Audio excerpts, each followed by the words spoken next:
संबोधित करें।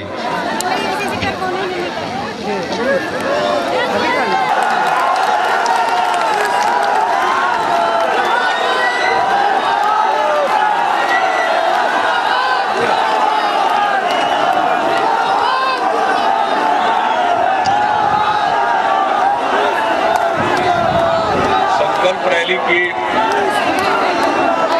अध्यक्षता कर रहे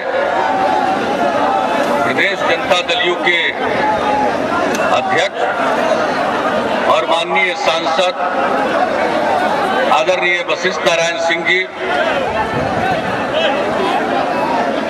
माननीय कृषि मंत्री और जनता दल यू के वरिष्ठ नेता भाई नरेंद्र सिंह जी, जनता दल यू के नेता और बिहार सरकार के माननीय भवन निर्माण मंत्री श्री दामोदर रावत जी, जनता दल यू के वरिष्ठ नेता और मुंगेर के सांसद भाई राजीव रंजन सिंह उर्फ ललन जी, जमुई के माननीय सांसद श्री भूदेव चौधरी जी, बिहार से राज्यसभा के लिए नवनिर्वाचित सांसद जननायक स्वर्गीय कर्पूरी ठाकुर जी के सुपुत्र, जनता दल यू के वरिष्ठ नेता भाई रामनाथ ठाकुर जी, राज्यसभा के लिए जनता दल यू की तरफ से नवनिर्वाचित सांसद जनता दल यू की कर्मठ नंबर लगा है और सुयोग्य नेत्री मोहतरमा काकासा परवीन जी,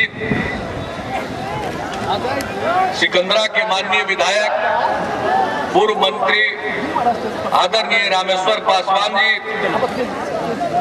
जमुई के युवा विधायक श्री अजय प्रताप सिंह जी,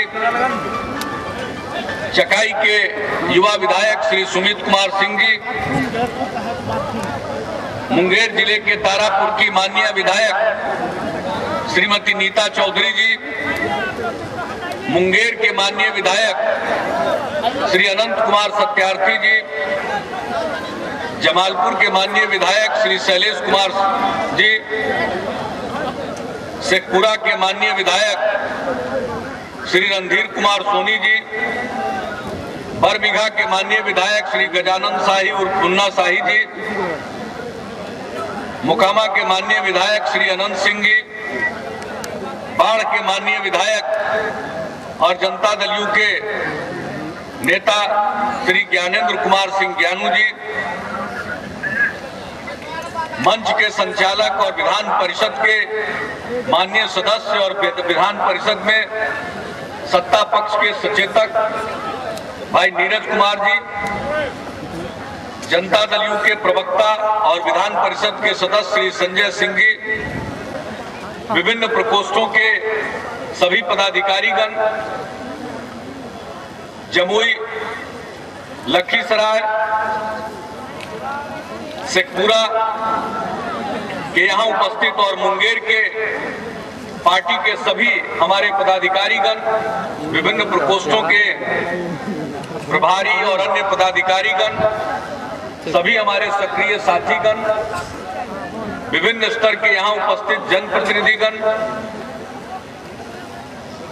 प्रिंट एवं इलेक्ट्रॉनिक मीडिया के प्रतिनिधिगण और इस संकल्प रैली में भाग ले रहे साथियों, बहनों और भाइयों, मैं सबसे पहले प्रदेश अध्यक्ष आदरणीय वशिष्ठ नारायण सिंह जी को, माननीय सांसद ललन जी को, माननीय सभी विधायकों को, विधान परिषद के सदस्यों को और चारों जिले के जिलाध्यक्ष को और सभी पदाधिकारियों को मैं बधाई देता हूं इस शानदार संकल्प रैली के आयोजन के लिए। और आप इतनी बड़ी संख्या में इस संकल्प रैली में शामिल हुए हैं, आप सबका मैं हृदय से अभिनंदन करता हूं। बिहार भर में हम लोगों ने प्रमंडल स्तर पर संकल्प रैली आयोजित करने का निर्णय लिया। 9 प्रमंडल हैं।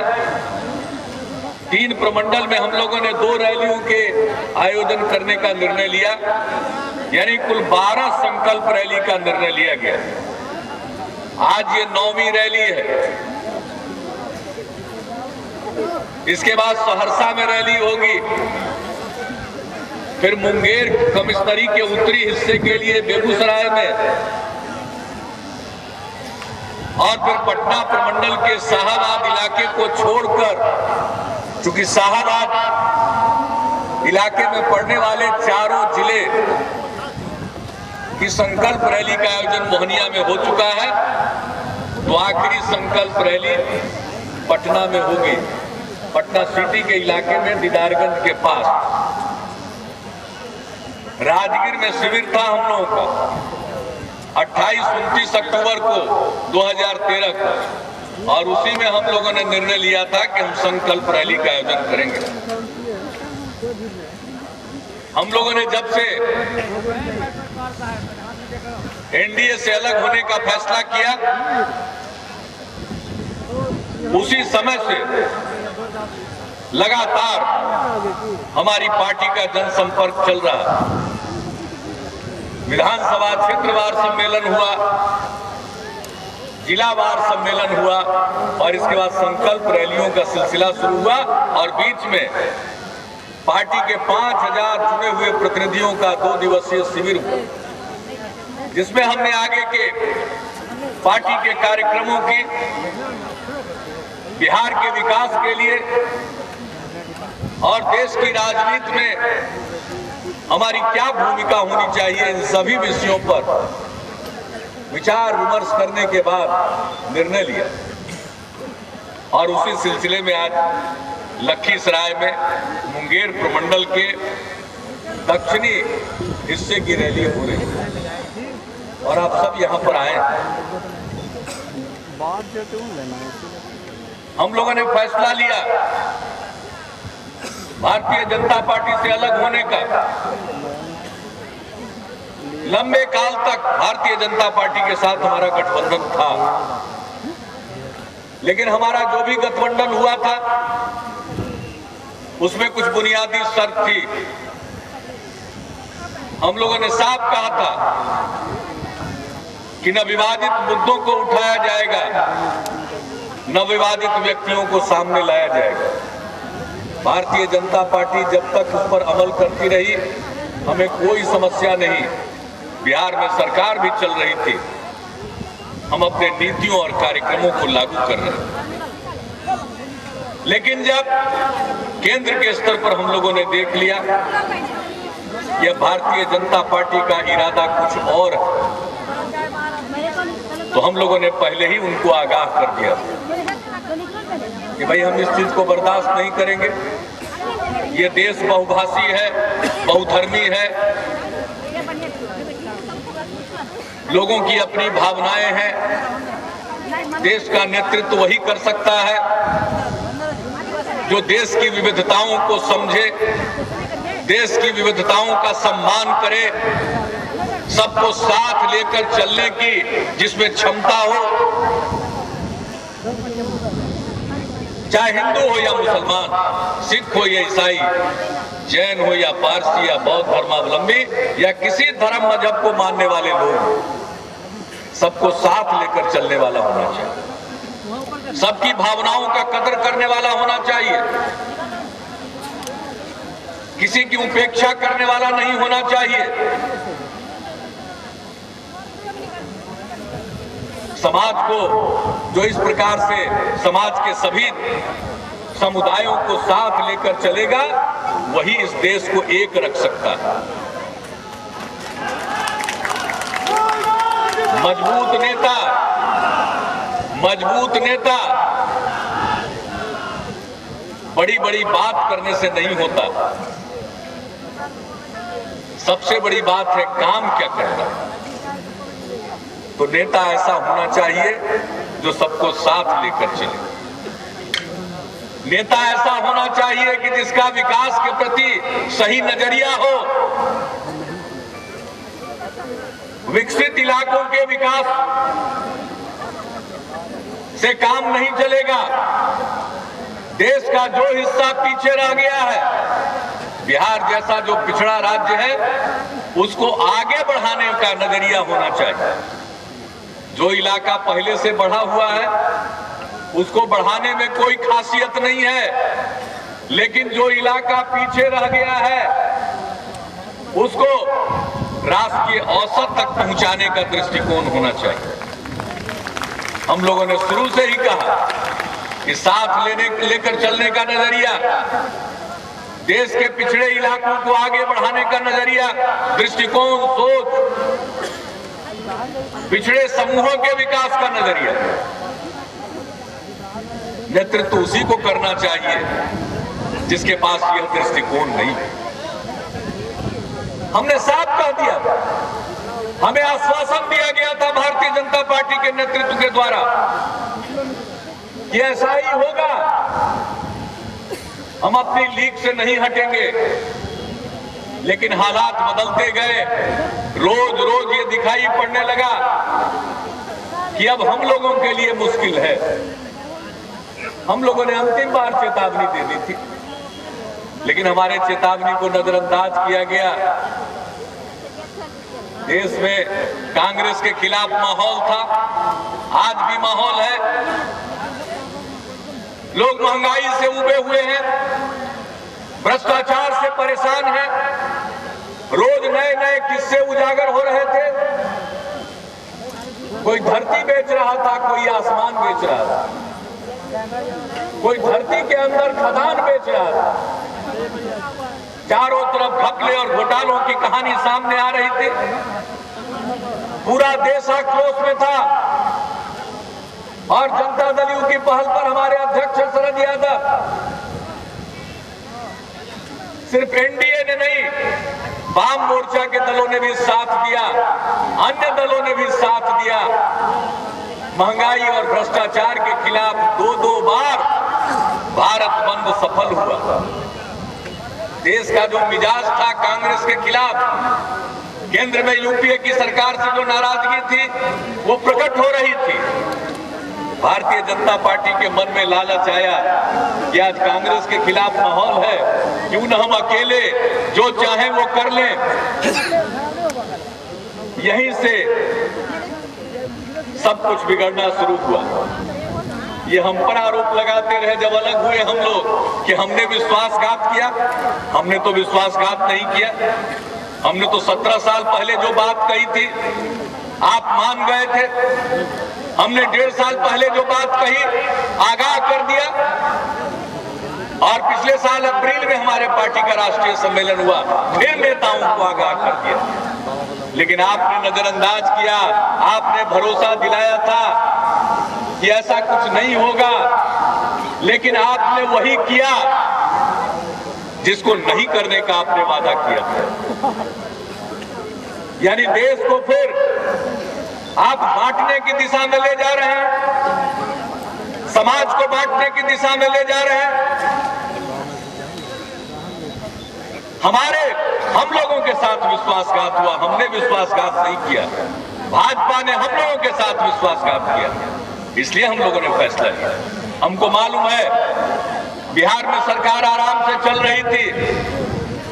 अगर हम अपने जमीर से सौदा कर लेते कोई कठिनाई नहीं, लेकिन हम सिद्धांत से समझौता नहीं कर सकते हैं, हम जमीर का सौदा नहीं कर सकते थे। इसलिए हमने तय किया कि हम अलग होंगे। हमने सरकार को जोखिम में डाला, और पिछले 8-9 महीने से हम सरकार चला रहे हैं। हमने जोखिम में जरूर डाला। विशाल बहुमत साधारण बहुमत में परिणत हो गया, लेकिन हमने काम में कोई कोताही नहीं की। रात दिन अहर्निश काम किया। जब हम लोग अलग हुए तो तरह तरह की घटनाएं हुई। याद करिए, पहले 2 महीने 3 महीने में चारों तरफ उत्पात मचाने की कोशिश हुई। तरह तरह की घटनाएं कारित की गई, लेकिन हम विचलित नहीं हुए, हमारे साथी विचलित नहीं हुए। हम अपना काम करते गए और पिछले 8 वर्षों में चाहे बुनियादी ढांचा का क्षेत्र हो, चाहे शिक्षा का क्षेत्र हो, चाहे कल्याण का क्षेत्र हो, हर क्षेत्र में बड़े बड़े काम किए गए। बिहार प्रगति कर रहा है, हमारे विकास दर में कमी नहीं, वृद्धि आ रही है, हम आगे बढ़ रहे हैं। हमारे काम की चर्चा देश के दूसरे हिस्सों को कौन कहे, दुनिया भर में हो रही है। आज साइकिल योजना की चर्चा इस देश में नहीं, अब बाहर में हो रही है। लोग आते हैं अध्ययन करने, विदेश के संस्थानों ने अध्ययन किया और पाया कि इतनी कम धनराशि खर्च करने के बाद इतनी बड़ी सफलता मिलती है। 9वीं क्लास में पढ़ने वाली लड़कियों की संख्या थी 1,70,000 2007 में, जब साइकिल योजना की शुरुआत की गई। आज संख्या पहुंच गई लगभग 7 लाख। इतनी प्रभावकारी योजना दूसरी साबित नहीं। इसी प्रकार से आज भी हम कर रहे हैं। लड़कियों की शिक्षा के लिए, लड़कों की शिक्षा के लिए साइकिल योजना का लाभ हम लड़कों को भी दिया जा रहा है। हमने तय किया इस बार, हमारा गठबंधन टूटने के बाद हमने तय किया कि हर लड़की को पहले क्लास से 10वीं क्लास तक की लड़की को, चाहे किसी जात संप्रदाय की हो, सबको छात्रवृत्ति देंगे। और ये काम हमने किया अलग हटने के बाद। हमने संकल्प लिया 250 की आबादी तक के गांव को पक्की सड़क से जोड़ेंगे। बड़ी और महत्वपूर्ण सड़कों को हमने बनाया, बड़े बड़े पुलों का निर्माण किया। अलग हटने के बाद और बड़े बड़े पुलों का, गंगा नदी में एक पुल, सोन नदी में पुल, गंडक नदी में पुल, सबको मंजूरी दी, काम शुरू हो रहा। और उसके अलावा 250 की आबादी तक के गांव को पक्की सड़क से जोड़ने की योजना को मंजूर किया और उस पर भी काम शुरू करा दिया। तो काम पर असर नहीं पड़ा। बिजली के बारे में हम कह चुके हैं, बिजली की हालत में सुधार आएगा और बिजली की हालत सुधरेगी नहीं तो 2015 में हम आपके बीच वोट मांगने के लिए नहीं जाएंगे। और हालात सुधर रहे हैं, हालात सुधर रहे हैं। जहां तक बिजली का तार पहुंचा है वहां 20 घंटा, 22 घंटा, 24 घंटा बिजली पहुंच रही है। जहां बिजली का तार नहीं पहुंचा है उसके लिए योजना मंजूर कर दिया है। वक्त लगेगा, जो भी 4 साल लगे, 3 साल लगे, लेकिन हर गांव तक बिजली का तार पहुंचेगा। और जैसे जैसे बिजली का तार पहुंचता जाएगा उनको भी हम बिजली देते चले जाएंगे।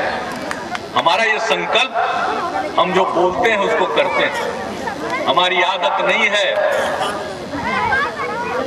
बिना कुछ किए बोलने की। हम लोहिया जी को मानते हैं। उन्होंने कहा था कि सरकार में रहे तो सरकार में रहने वाले व्यक्ति को ज्यादा नहीं बोलना चाहिए, वो काम ऐसा करे कि उसका काम बोले, उसको जुबान चलाने की जरूरत न पड़े। आज हमको जुबान चलाने की जरूरत नहीं है। क्या हालात थे, एक है बिहार में अफवाह फैलाने वाले, एगो कहते हैं कानो कान, कनफुसकी करके हम गुमराह करें। ये कनफुसकी करने वाले का जब राज था, कानो कान वाले का, तो क्या हालत था? शाम होने के पहले सब लोग घर लौटना चाहते थे। आज किसी आदमी को शाम होने पर जल्दी नहीं रहती थी। जब मर्जी घर लौटता है, जब जरूरत पड़ती है घर से बाहर जाता है काम के लिए। मन से डर निकल गया। ये बोलने की चीज नहीं है, ये महसूस करने की चीज है। आज हर आदमी इस बात को महसूस करता है। पहले खेती बाड़ी नहीं होती, बहुत लोग आजकल मेरे खिलाफ बोलते। समाज का क्या हाल था? तनाव था, सामाजिक सौहार्द नहीं था, परस्पर विश्वास था।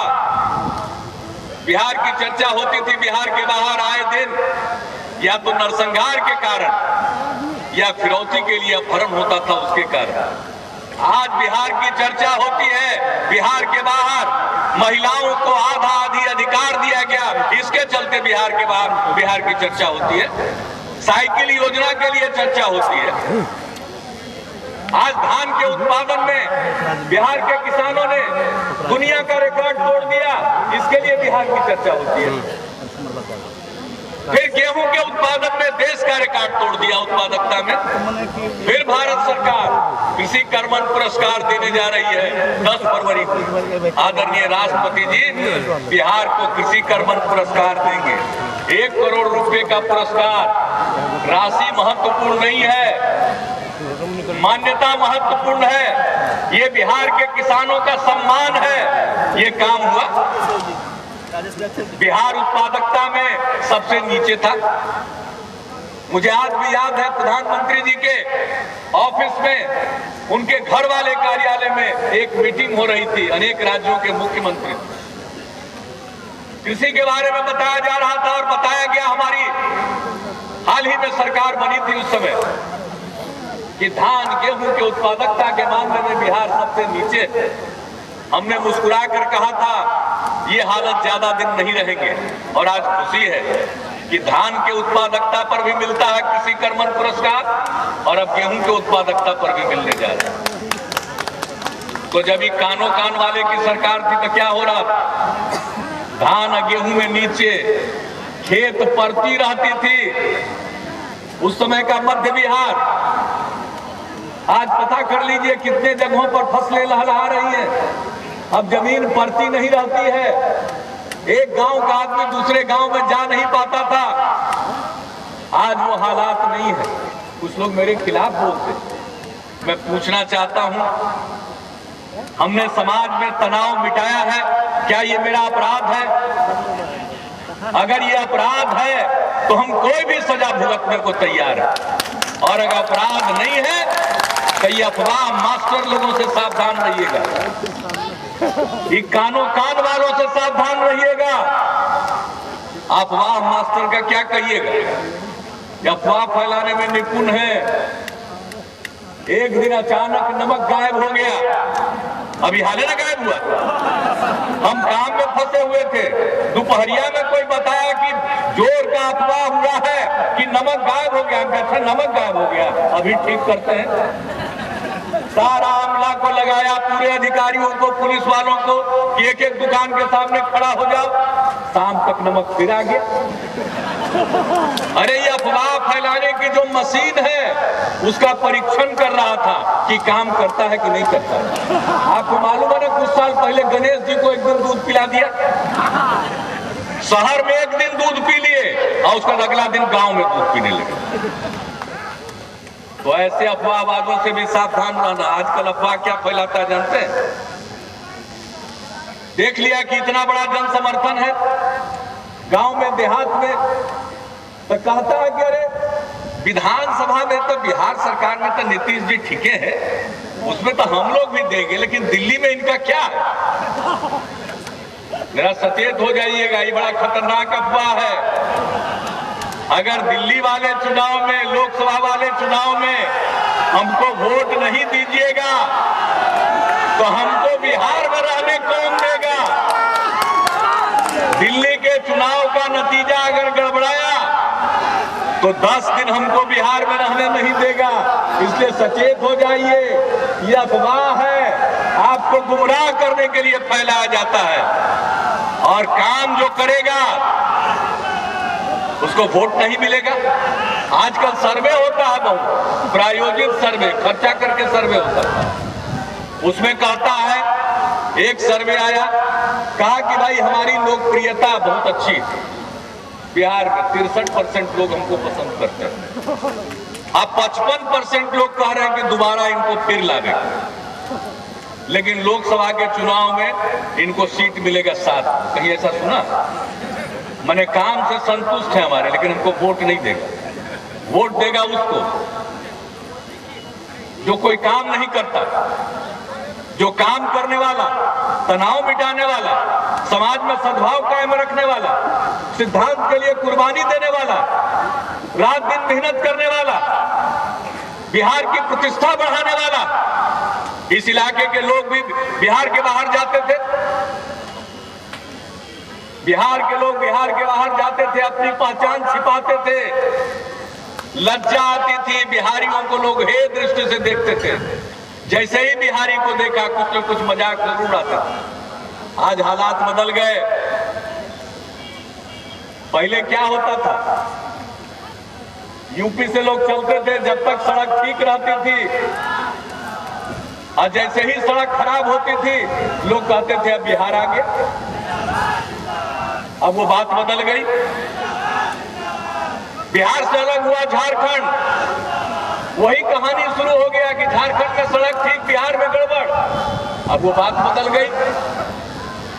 अब बात बदल गई। अब बिहार की चर्चा बिहार के बाहर होती है। अभी मधुबनी जिले के कई लोग आए मेरे यहां मिलने के लिए। वो गए थे कहीं बाहर तीर्थाटन पर, तो वहां सड़क खराब थी। तो उन्होंने कहा कि सड़क यहाँ खराब है। तो ड्राइवर कहा उनको कि सड़क ठीक देखना है तो बिहार चले जाइए, या कि हमको बता रहे। तो अब बिहार की चर्चा अब बुरे अर्थों में नहीं होती है। किसी बिहारी का अब मजाक नहीं उड़ाया जाता है। अब बिहार की चर्चा होती है, प्रशंसा होती है, और कोई बिहारी को अब बिहार के बाहर अपमानित नहीं होना पड़ता। हालात बदल गए तो बिहार की इज्जत बढ़ गई, बिहारियों का मान और शान बढ़ गया, बिहार की प्रतिष्ठा बढ़ गई, हमारे कार्यक्रमों की चर्चा हो रही है। तो अब जिसके काम की चर्चा बाहर हो रही है तो उसको वोट नहीं मिलेगा। वोट मिलेगा जो काम न करे, जो हवाबाजी करे, जो सिर्फ भाषण दे, सिर्फ बोले, लंबी चौड़ी डींग हाँके। हम पूछना चाहते हैं देश चलाने वाले लोगों से, देश चलाने की इच्छा रखने वाले लोगों से, विकास करने का अधिकार हमारा भी है। अगर विशेष राज्य का दर्जा मिलता है तो बिहार में जो पूंजी लगाएगा, कल कारखाना खोलेगा, उसको टैक्स में छूट मिलेगी, केंद्र सरकार के टैक्स में। वैसी स्थिति में लोग प्रोत्साहित होंगे, कल कारखाने खुलेंगे, लाखों नौजवानों को, नवयुवतियों को काम मिलेगा, हमारे लोगों को रोजगार के लिए बाहर दर दर की ठोकर नहीं खाना पड़ेगा। हम भी आगे बढ़ना चाहते हैं, बिहार को भी आगे बढ़ने का अधिकार है, हमारा कोई कसूर नहीं है। हमारा अतीत गौरवशाली था। आज देश का जितना बड़ा भूभाग है उससे बड़े भूभाग पर शासन इसी बिहार की धरती से होता था। आज हमारे बच्चे पढ़ने के लिए बाहर जाते हैं, दुनिया भर के बच्चे यहाँ पढ़ने के लिए आते थे। नालंदा विश्वविद्यालय था, विक्रमशिला विश्वविद्यालय था, और अब तो खुदाई हो रही है, एक और तेलहड़ा विश्वविद्यालय भी निकल गया। तो ये ज्ञान का केंद्र था, आज हम पिछड़ गए। अगर हमें फिर से अवसर मिलेगा, बिहार आगे बढ़ेगा, तरक्की करेगा, हम उसी अवसर को प्राप्त करना चाहते हैं, अपना अधिकार हासिल करना चाहते हैं। हम भीख नहीं मांग रहे, हम अपना हक लेना चाहते हैं। इसलिए उस हक को हासिल करने के लिए मुस्तैद होना पड़ेगा। दिल्ली जोर पर चलती है, जिसकी ताकत होगी उसी की बात चलेगी। इसलिए आज संकल्प लीजिए कि बिहार से सभी सीटों को जनता दल यू की झोली में डालेंगे, ताकि इसी ताकत के बदौलत बिहार के हक की लड़ाई को जीता जा सके, और तभी हम विशेष राज्य के दर्जा को प्राप्त कर सकें। तो आज संकल्प लेना है कि हक को हासिल करेंगे, विशेष राज्य के दर्जा तक चैन से नहीं बैठेंगे। जो भी इससे सहमत है हाथ उठा के संकल्प लीजिए। अब हाथ गिरा लीजिए, आपने संकल्प लिया, इसको याद रखना है। इस संकल्प को प्रकट करने का वक्त लोकसभा का चुनाव है, चूकिएगा नहीं। चाहे जितने तरह की अफवाह फैलाई जाए, एकजुट रहिएगा और एकजुट होकर के वोट में हिस्सा लीजिए और बिहार की लड़ाई को जीतिए, हक की लड़ाई को जीतिए। और दूसरी बात है, समाज में ताफरका फैलाने की कोशिश होती है, टकराव पैदा करने की कोशिश होती है, हिंदू मुस्लिम एकता को तोड़ने की कोशिश होती है। हम लोगों को संकल्प लेना है, हर हालत में समाज में सांप्रदायिक सद्भाव को कायम रखेंगे और सामाजिक सौहार्द को कायम रखेंगे। तो ये हम संकल्प लें और एक बात जान लीजिए, अगर समाज में शांति है, सद्भाव है, तो हम तरक्की करते हैं। अगर थोड़ा भी झगड़ा होगा तो समाज में जो विकास की गाड़ी आगे बढ़ रही है वो गाड़ी पटरी से उतर जाएगी। इसलिए दूसरा संकल्प लेना है, अमन चैन सद्भाव के माहौल को कायम रखना है, सांप्रदायिक सद्भाव और सामाजिक सौहार्द कायम रखना है। जो सहमत हैं वो हाथ उठा करके संकल्प लीजिए। बहुत बहुत धन्यवाद, हाथ गिरा लीजिए। एकता के लिए, एकजुटता के लिए, सांप्रदायिक सद्भाव के लिए हमने संकल्प लिया। और तीसरी बात हम कहना चाहते हैं, अब ये ज्ञान की दुनिया है, लाठी की दुनिया नहीं है। अब ताकत लाठी और हथियार में नहीं है, अब ताकत कलम में है। इसलिए बेटा हो या बेटी, उसको पढ़ने के लिए स्कूल जरूर भेजेंगे। अब लाठी में तेल पिलाने का जमाना गया, अब कलम में स्याही पिलाने का, डालने का जमाना। इसलिए संकल्प लीजिए, बेटा हो या बेटी, उसको पढ़ने के लिए स्कूल जरूर भेजेंगे। जो भी सहमत हैं हाथ उठाइए। बहुत बहुत धन्यवाद, हजारों हाथ उठ गए। अब याद रखिएगा, खास करके माँ बहन, बेटा बेटी दोनों को पढ़ाना जरूरी है। और अगर बेटी पढ़ लेती है तो पूरे परिवार को पढ़ा लेगी। इसी की बुनियाद पर बिहार आगे बढ़ेगा, तरक्की करेगा, फिर से बिहारी आगे बढ़ेगा। और बिहारी कहलाना कभी भी अपमान नहीं, सदैव शान का विषय होगा।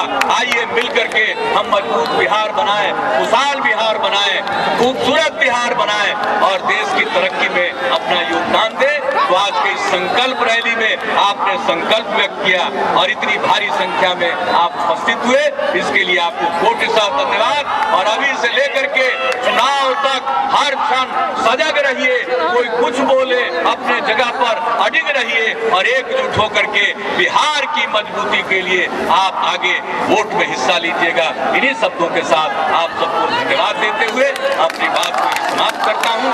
जय हिंद, जय बिहार।